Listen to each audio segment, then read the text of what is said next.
Ladies and gentlemen, Good evening. Are you ready? Okay, here we go. You're listening to the Deal Room Podcast. Join us as we bring you the inside scoop on business sales and acquisitions. Get across trends in the area and hear the industry's best recount their real-life tips, traps, and experiences. Now, here's your host, Joanna Oakey. Hi, it's Joanna Oakey here and welcome back to the Deal Room Podcast, a podcast proudly brought to you by our commercial legal practice, Aspect Legal. Now, today we have on the show Stephen Fine, the Managing Director at Growth Focus. Steve and I today talk all about the top considerations when buying and selling financial planning practices. We discuss who the usual buyers are for financial planning practices. We drill into a few case studies in this area. We touch on the mistakes made when selling a financial planning practice and the impact that we see from the changes in the market. So without further ado, let's get started with our discussion with Steve.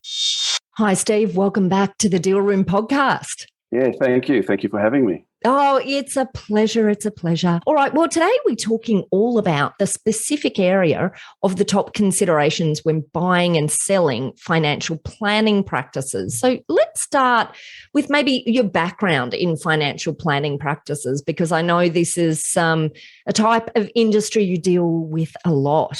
Yes. Well, we've been facilitating the sale of financial planning practices for well over a decade now. Working with buyers and sellers and completing the transaction. So we've seen all sorts of transactions and structures and deals and how deals have been completed. So yeah, that's basically what we do. And that's our primary segment. Okay, well, let's talk about financial planning practices as a whole. So let's start off with who are the usual buyers of financial planning practices? Because I guess there's a range, isn't there? Maybe talk to us about the usual buyers. So the usual buyers are, you've got the larger practices who, may have made acquisitions in the past or on an acquisition trail, experienced buyers and, looking to grow that way.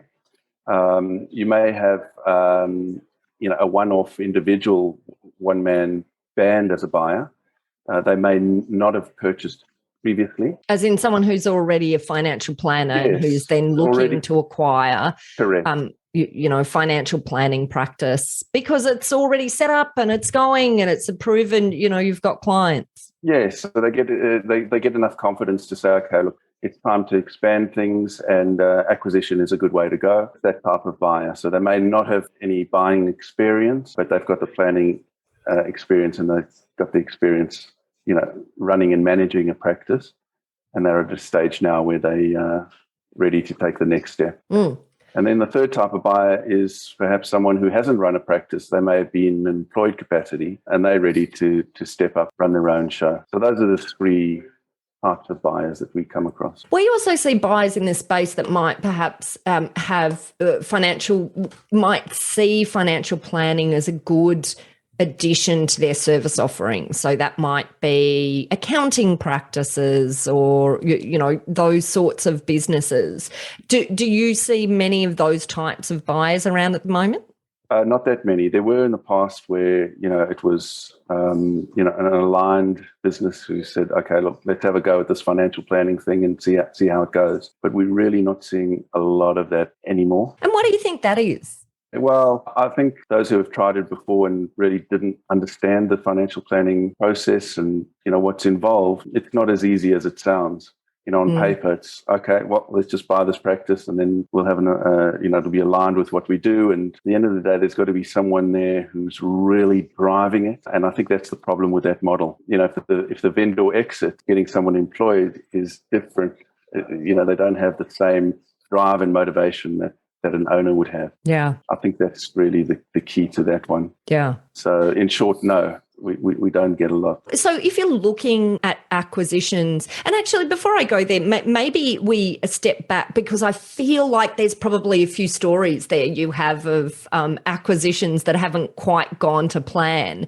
Are there any sort of, examples that you've seen of buyers coming in perhaps expecting the wrong thing out of the business and then it just not turning out the way that they'd expected? Yeah, I mean, I can think of one instance where a purchaser made an acquisition of a financial planning practice. The vendor was exiting. The vendor was actually going overseas. And the plan was, look, let's get somebody in to take over the business. It went pear-shaped because they had nominated a person. This person had said all the right things, that they were going to run the business, and they were working together for 3 months, and then this employed person decided that they wanted to go and do it themselves. And it wasn't a pretty picture because it was very unethical what the employed person did. Wow. And so then left the new buyer without anyone to hold the clients and provide the services. Exactly. So, I mean, that's kind of relates back to the issues of not being on the ground and not having control of the business. Yeah. Well, taking it from a buy-side perspective, maybe if you can step out for us the sorts of things that you think buyers should be considering when they're looking to buy financial planning practice. Look, I mean, there's the standard, looking at the quality of the business. I think what may be more of value is perhaps how to buy the business and what to consider. I mean, one of the mistakes that I see from buyers, and often it results in them not making a successful acquisition, is not detailing their offer. I'll give you an example. Buying a practice like this, there's so many other considerations. It's not like a widget in a store and, you say, look, I'll pay X amount and thank you very much. Let's wrap it up and off you go. There's emotions involved. There's questions around post-transaction. What's going to happen with the staff? Is the new acquirer going to gel with the clients? The key thing that I think is really important is when making an offer, detail the offer. A lot of buyers think, oh, look, I'll just put a multiple on there and, the terms and that's enough. But you want to really, in presenting an offer, put forward what the plans are for the staff, put forward what the plans are for the location, put forward how the onboarding process is going to work, exactly what's required from the buyer to transition the clients across and introduce them to the new acquirer. So lack of detail in offers, I think, is one of the biggest mistakes that buyers make. And that's interesting because the sorts of things that you're talking about, and you're talking about the discussion that you're having with the potential buyer that you're then, feeding back to the seller, or you suggesting that all of this should be in writing? I am. We spend a lot of time on the heads of agreement. You could call the heads of agreement a terms document. It's not binding, but we encourage fleshing out as much detail as possible because it's going to come out, and you don't want it to come out after the transaction. Oh, I thought this was going to happen, or this was going to happen. Get it all discussed and clarified before the transaction occurs. Not to digress, though. I mean, that's just standard practice for anything. I'm talking about for buyers, though, because a lot of buyers, they come to us and they missed out on the last one, and they missed out on the next one. And by the way, the way they go about it, you can actually get a sense of why they're missing out. And they're missing out because they're not going into the details in their offer. It's an interesting approach because usually we'll see in these, heads of agreement or commercial terms or whatever you're calling them, we'll talk about price and payment and, perhaps ancillary documents that sit together with the transaction, the way in which the transaction will happen, and perhaps exclusivity and a bit of confidentiality, but not so much these other areas that you're talking about, in terms of location and staff transition plans and all of those sorts of things. So that's a bit of a different approach, I guess, that you're bringing. Yeah. I mean, if there was one takeaway, that's it, is it's not enough. Take extra time in the offers and cover off all of these factors. Because if you think of it from the seller's perspective, making this decision it's not easy. And these questions are going to be in the back of the seller's mind regardless. So address those questions in your offer. That's my key tip for buyers. Fascinating, a way of approaching it. And how many buyers do you think go into that sort of, that you deal with? I mean, we don't see many, as I said, documents that contain all of that sort of information, but do most of your buyers then, obviously this is something that you were suggesting to your buyers as part of the process, do many of them then come back with this detailed plan, or is this sort of an advice that you're giving to the buyers that is falling on deaf ears? No, a lot of time we actually push for the information. If we're moving forward, we encourage and bring up, points that may not have even been considered for discussion. That helps the buyer actually get a successful result. Yeah, and I think a lot of buyers, think from a very financial perspective, obviously, in relation to an acquisition. And many sellers come at it with perhaps a little bit more emotion of, they've built this business over years. And definitely more emotion. And if you're looking at stories or just thinking of some examples where, a buyer came back to us and said, well, here's my offer. Why can I not get an answer on this? The seller cannot make a decision. Yeah. They need more. Yeah. And often what's driving, we've had a few deals recently where our sellers have become really concerned about deals on the basis of how their staff will be treated and how that continuity will happen and the approaches that will be used for their clients. And it's interesting because sometimes this is very difficult for us to communicate to buyers who are just, who perhaps aren't tuned in to some of those concerns that might be playing in the mind of sellers. So it's such Absolutely. A good point, isn't it? Yeah. I can think of a recent example where, look, you're a lawyer, and some of these, the intention of the parties, it's hard to actually put into a document, and that's why it's missed in a lot of documents. But this recent example was we had to actually articulate what the intentions are and what the view of the buyer of what it looked like in 6 months, what it looked like in 12 months. That was really critical. It was a situation where the vendor was actually staying on in an employed capacity, but we had to talk about what the vision was so that the vendor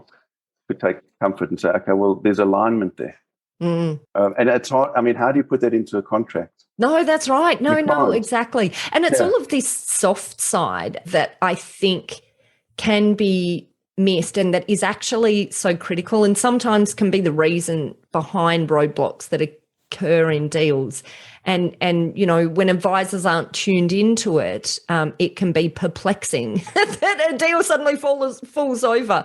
And yet there have been red flags along the way because of a communication issue between a buyer and seller in terms of this vision or the treatment of elements that are of particular concern to the sellers, or indeed, on the flip side, the buyers. It's that EQ, the emotional intelligence that's part of this game as well, right? So moving on to talk about the market a little bit in financial planning practices, obviously a lot has changed over recent years in the industry itself, the financial planning industry.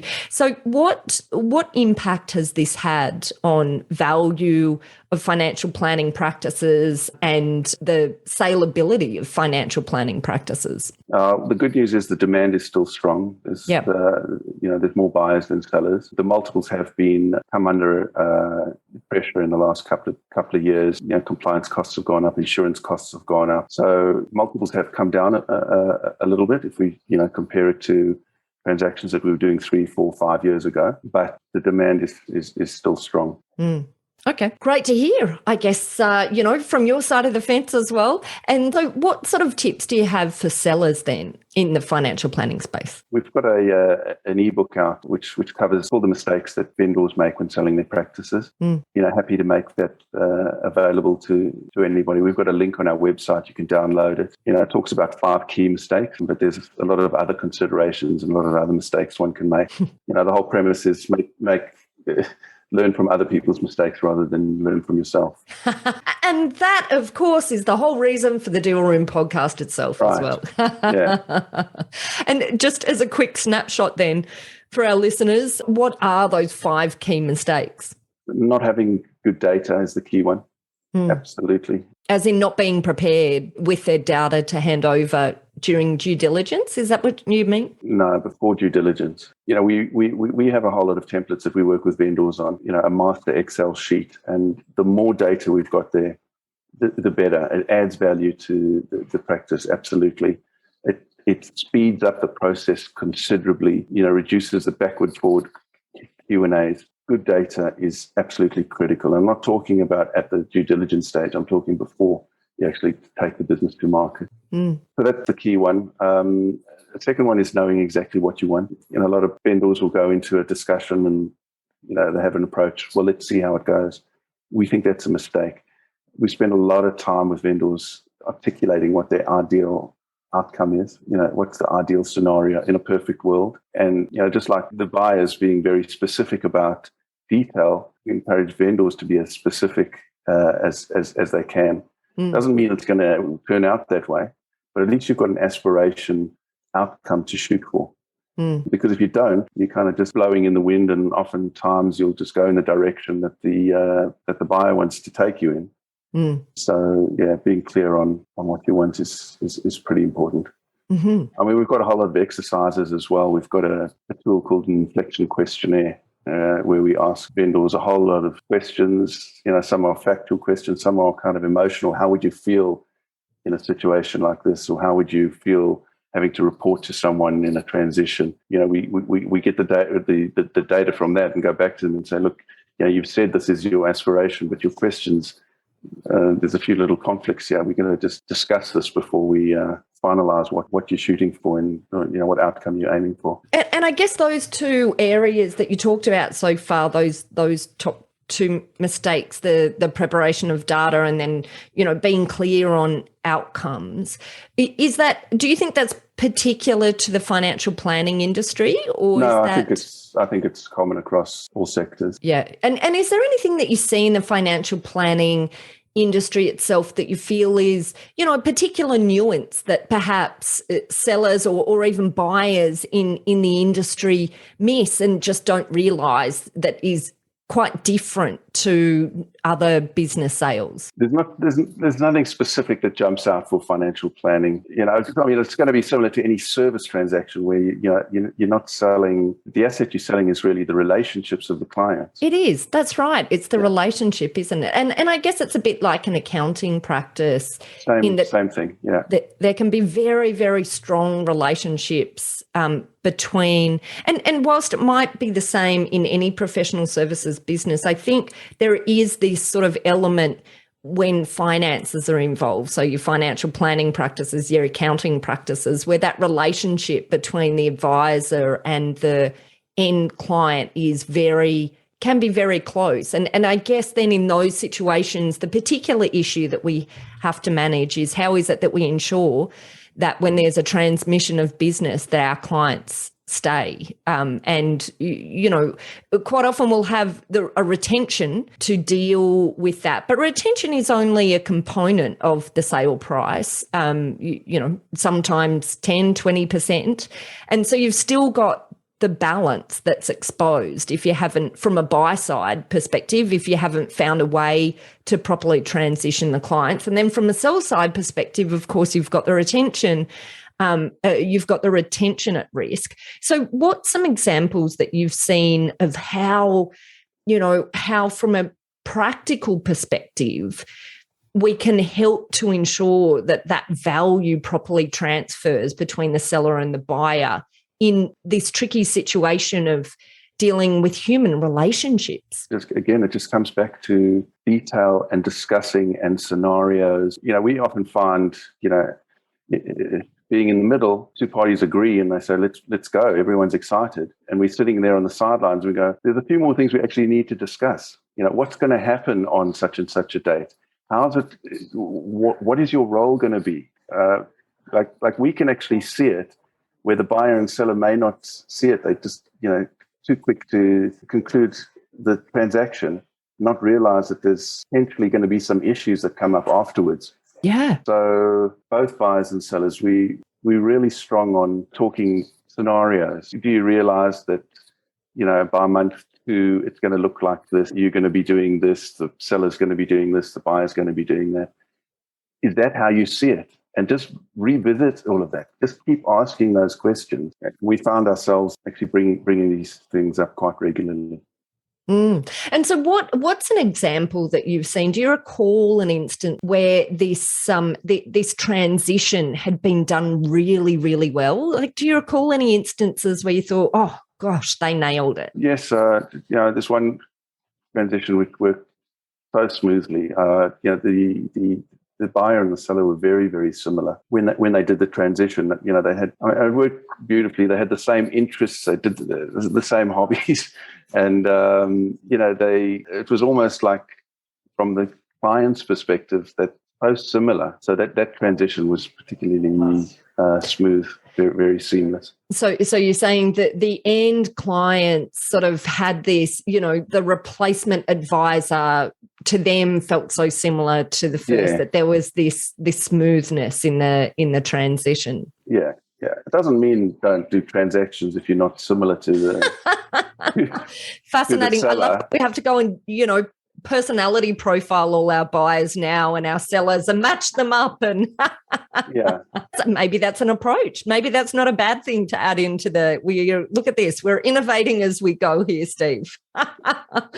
Okay. And then on the flip side, and just to give us a little bit more context, okay, so this worked really smoothly because there's a lot of similarity between the vendor and the buyer. Was this a practice where there were, not many other staff, or what was sort of the size of the practice here? And were there other, elements, I guess? Was it an individual buying in, to replace a job, or what were the other elements? It was an individual buying in this who had an existing business which was the same size as the vendor's business. Got it. I mean, it was fairly sizable because these were high net worth clients.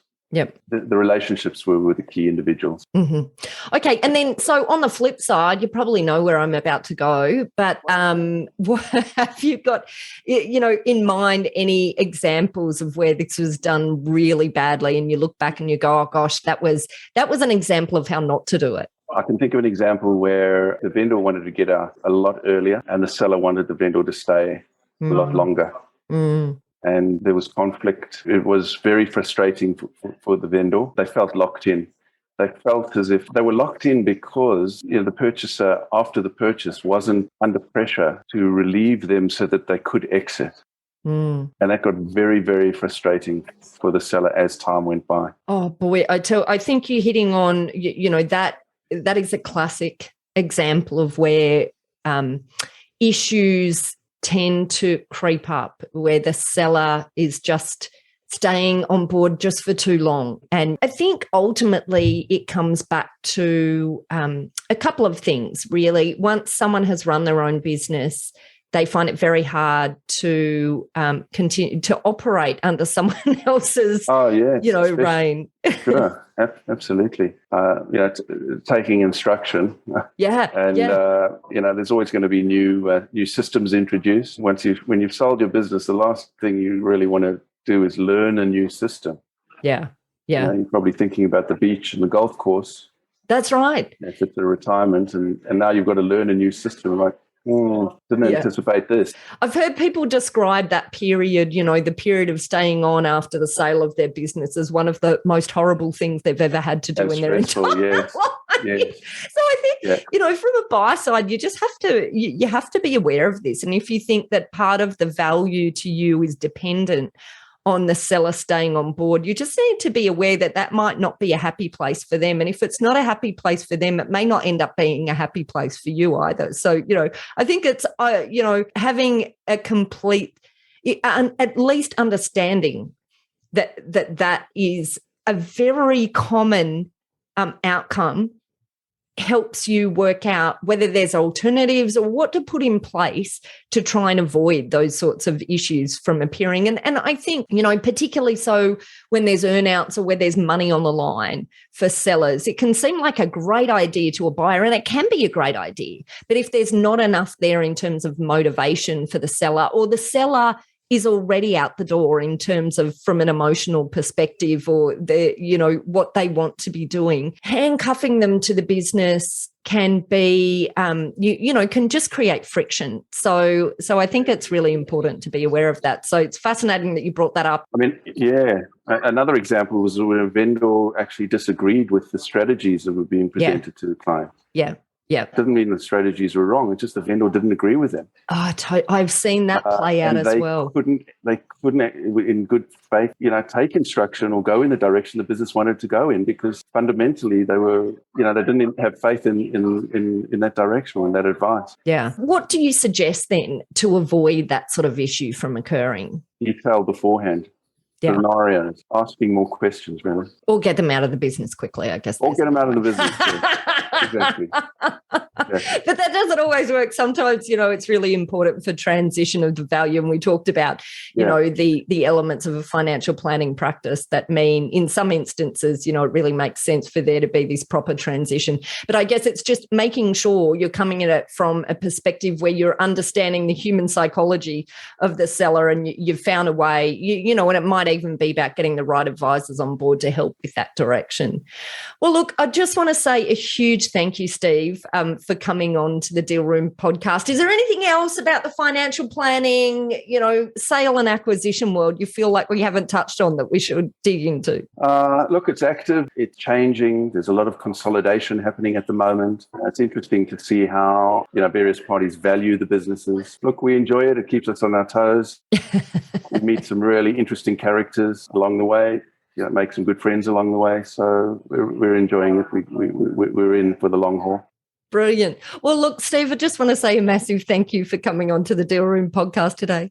And if any of our listeners want to reach out to you, and if they want to get a copy of this 5 mistakes ebook for selling a financial planning practice, how do they go about doing that? Yeah, you can download it off our website, growthfocus.com.au, and you'll find a little link. There's a couple of other ebooks available as well. There's one if you're looking at a lot longer horizon, 5-6 years. That's a separate ebook with a whole lot of separate considerations. Fabulous. Okay, wonderful. Well, look, thank you once again, Steve, for coming on to the Deal Room podcast. Thank you. Well, that's it for this episode of the Deal Room podcast, all about the top considerations when buying and selling financial planning practices. Just a quick recap. In this episode, we talked about who the usual buyers are for financial planning practices, the mistakes sellers usually make when selling financial practices, and we also, of course, touched on a case study showing how value transfers between the seller and the buyer. Well, that's it. If you'd like to find out more information about this topic, then head over to our website at www.thedealroompodcast.com, where you'll be able to download a transcript of this episode if you'd like to read it in more detail. There you'll also be able to find details of how to contact Stephen Fine at Growth Focus, and of course you'll also be able to find details of how to contact our legal eagles at Aspect Legal if you or your clients would like to discuss any legal aspects of sales or acquisitions. We've got a number of great services that help businesses both prepare for a sale or acquisition, and also to work through the sale or acquisition in process. We work with clients both big and small and have different types of services depending on size and complexity. So don't hesitate to book an appointment if you'd like to find out how we might be able to assist. And finally, if you enjoyed what you heard today, then don't forget to pop over to iTunes and leave us a review. Well, that's it. Thanks again for listening in. You've been listening to Joanna Oakey and the Deal Room podcast, a podcast proudly brought to you by our commercial legal practice, Aspect Legal. See you next time.